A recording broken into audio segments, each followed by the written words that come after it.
Naam, mtazamaji wa Anuari TV, karibu sana kwenye kipindi cha The Golden Boot, sehemu ambako tunakwenda kuangazia habari za kimichezo kitaifa na kimataifa. Na kwa siku ya leo tunakwenda kuangazia mchezo wa kesho wa kirafiki kati ya Young Africans dhidi ya Les Eagles du Congo katika tamasha la siku ya Yanga, ambayo kimsingi siku ya kesho Young Africans wanakwenda kusherehekea sikukuu ya Yanga Day. Na huu ni mchezo wa kirafiki ambao unakwenda kuzikutanisha timu hizi mbili kutokea katika ukanda wa Afrika ya Mashariki na Kati, katika upande tu wa kusherehesha siku hiyo ya siku ya Yanga Day.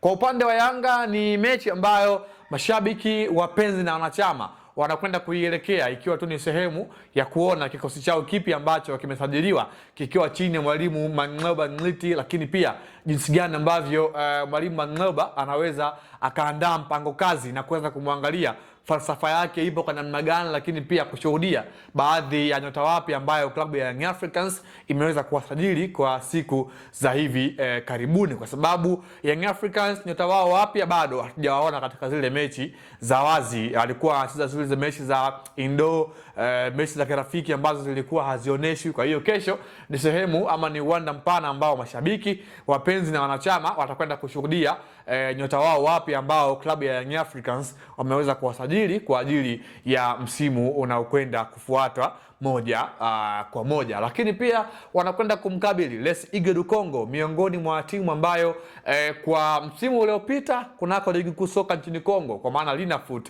wao ndio ambao walishika nafasi ya pili kwenye ligi hiyo. Tukumbuke kwamba ligi kuu soka nchini Kongo inafanyika katika mfumo wa makundi, kwa maana kundi A na kundi B. Kundi A kinara alikuwa ni TP Mazembe ambaye ndiye bingwa wa ligi kuu soka nchini Kongo kwa msimu uliopita, lakini Les Eagles du Congo yeye alishika nafasi ya kwanza kwenye kundi B, jambo ambalo likawakutanisha kwenye mchezo wa fainali kati ya TP Mazembe na Eagles du Congo, mechi ambayo ilitamatika kwa Mazembe kuweza kuibuka na ushindi, jambo ambalo likamfanya Eagles du Congo ashike nafasi ya pili kunako ligi kuu soka nchini Kongo. Lakini pia ni miongoni mwa timu ambayo inajiandaa na kampeni za ligi ya mabingwa barani Afrika, ambako itakwenda kuanza siku za hivi karibuni, kama vile ambavyo ipo kwa upande wa Young Africans ambao pia na wao tayari wamekwisha mfahamu mpinzani wake ambaye atakwenda kucheza naye katika zile mechi za hatua za awali. Kwa hiyo inakwenda kuwa mechi ambayo inawakutanisha timu mbili ambazo zinakwenda kujiandaa kwa ajili ya msimu mpya kwenye mashindano ya ligi ya mabingwa barani Afrika. Hala Les Eagles du Congo ni miongoni mwa timu ambayo kwa msimu uliopita ilikuwa ina kiwango bora, kama nilivyokuambia hapo awali.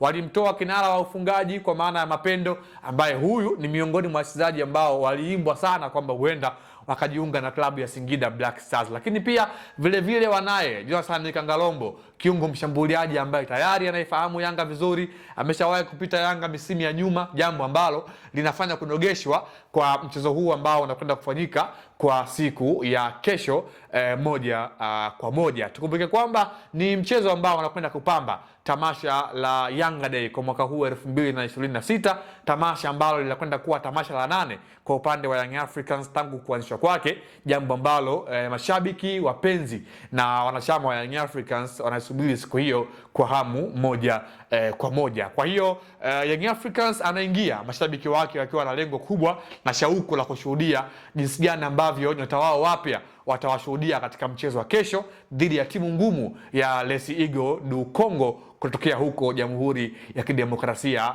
ya Kongo. Jina langu mimi ni Leopard John, sauti ya mvua. Nikushukuru kwa yeye ambaye umekuwa nami kwa siku ya leo. Nyuma ya kamera alikuwepo Bi Arafa Kaula. Kwa niaba ya wenzangu wote, jina langu ni Leopard John.